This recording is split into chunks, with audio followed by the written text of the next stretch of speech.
ఖచ్చితంగా ఎవ్వరూ నమ్మరు. అనవసరంగా ఇన్ని కబుర్లెందుకు? ఇష్టపడిన అమ్మాయిని తీసుకొస్తానని 3 ఏళ్లుగా అమ్మమ్మని ఆట పట్టిస్తూనే ఉన్నావు. ఇప్పుడు మా అందరితో ఆడుకుంటున్నావా? పెళ్లిని వాయిదా వేయడానికి ఏదో ఒక కారణం వెతుకుతూనే ఉంటావు, అంతే కదా? అయ్యో, నేను చెప్పేది నిజం, నన్ను నమ్మండి.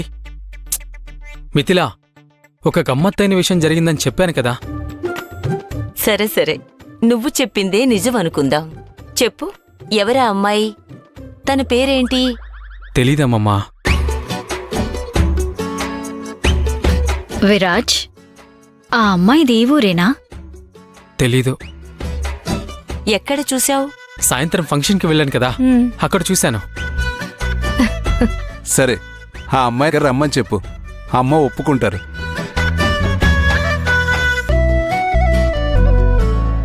తనని ఎలాగైనా నేను వెతికి పట్టుకుంటాను.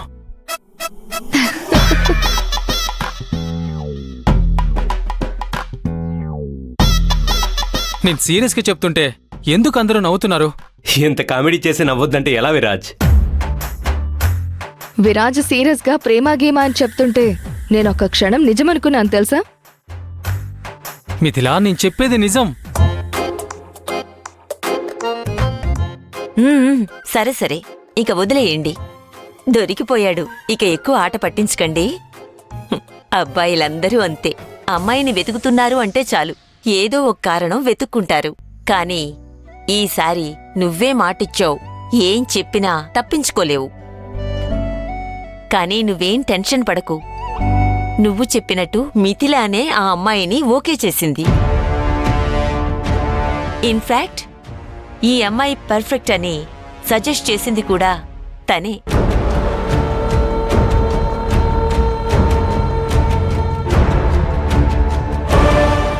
ఆ అమ్మాయి నీకు ఖచ్చితంగా నచ్చుతుంది. నా ముద్దుల మనవడి పెళ్లి కోసం మిథిలా ఓకే చేసిన అమ్మాయి ఎవరో తెలుసా? రమ్య.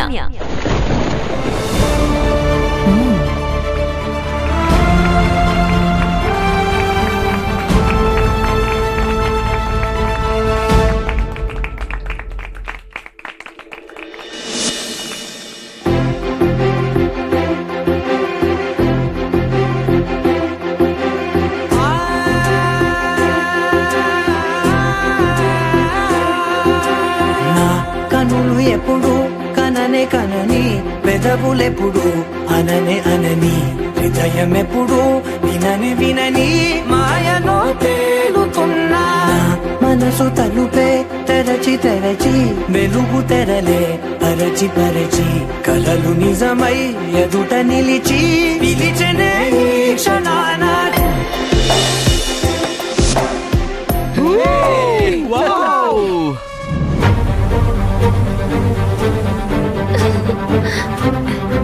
థ్యాంక్ యూ అమ్మమ్మ.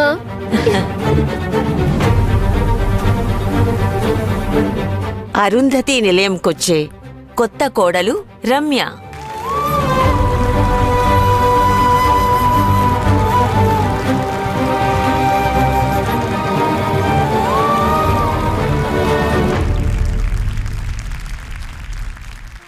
Congratulations Ramya and Viraj. చూడండి మన డెస్టినీ. నేను, మిథిలా, నువ్వు, విరాజ్ చిన్నప్పటి నుంచి కలిసే పెరిగాం. కానీ ఇప్పుడు నేను మిథిలా ఫ్రెండ్స్ నుంచి కపుల్ అయినట్టు నువ్వు విరాజ్ కూడా కపుల్ అవుతున్నారు. ఎలా ఉంది మా జంట? చూడ ముచ్చటగా ఉన్నారమ్మా. విరాజ్, ఎందుకేమీ మాట్లాడడం లేదు? ఏమైంది? సంతోషంలో మాటలు రావట్లేదు కదా విరాజ్?